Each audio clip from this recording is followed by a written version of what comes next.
Welcome to Under the Microscope. This series is brought to you by the Real Scientists Nano team.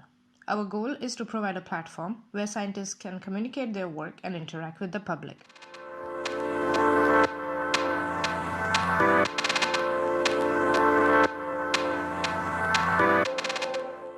Hi everyone, today we have with us Peter Sherrell, who is a research fellow at the Department of Chemical Engineering at the University of Melbourne in Australia. Hi Peter, how are you doing? Hi, thank you. How are you? I'm good. Let's talk about your science. I'm so excited to talk about your science.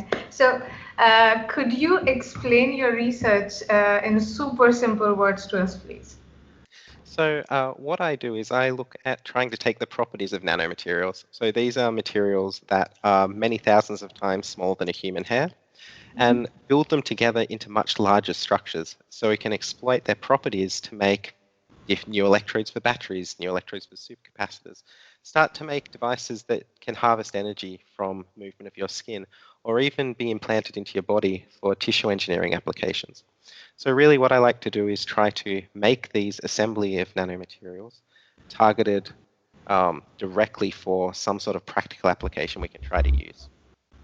Aha, okay. All right. So it's basically from the nanomaterial side, you start from the nanomaterial side and then build them up or prepare them for different kinds of applications. Yeah, exactly. So I'm really interested in how different materials interact together.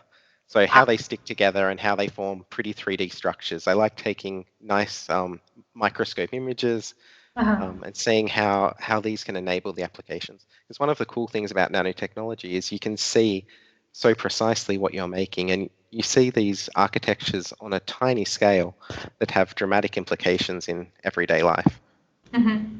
Yeah, that's definitely fascinating. Can I ask you what is your favorite nanomaterial, or it's very, very difficult to choose? Um, I've still got a soft spot for carbon nanotubes just because Okay, that's what I did my PhD in. So okay, nowadays I do everything in 2D materials and I love them too, but I've still got a soft spot for carbon nanotubes just because it was the first thing I did. okay. Yeah, that's fair enough. I completely understand that because I have a soft spot for graphene because that's what my focus was for my master and my PhD. So I completely understand that.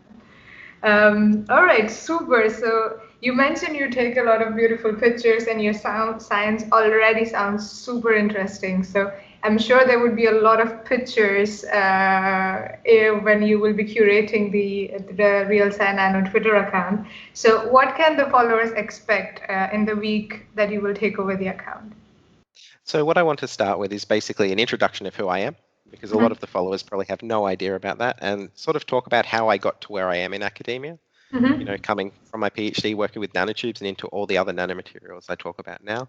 And then I will start moving into my science a little bit more. So how we make these nanomaterials, how we start to build those 3D structures, and how we manipulate how they interact together. I want to spend a day focused on the art of science, as it were. So that is, you know, how to take your microscopy image and, you know, what tools can you use to really make it stand out when you know, when you're entering competitions or when you're using it for science communication.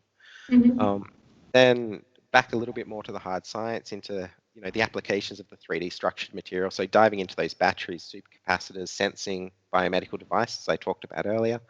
And finally, I'll probably head into some of the research I'm doing at the moment, which is looking at piezoelectric devices for wearable materials. So this is sort of wearable fabrics, devices that harvest energy from human motion.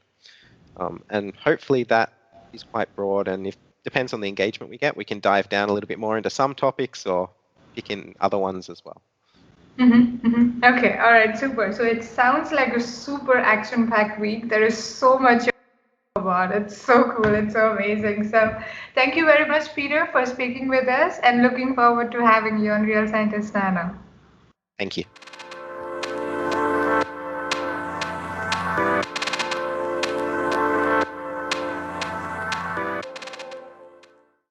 Thank you for listening.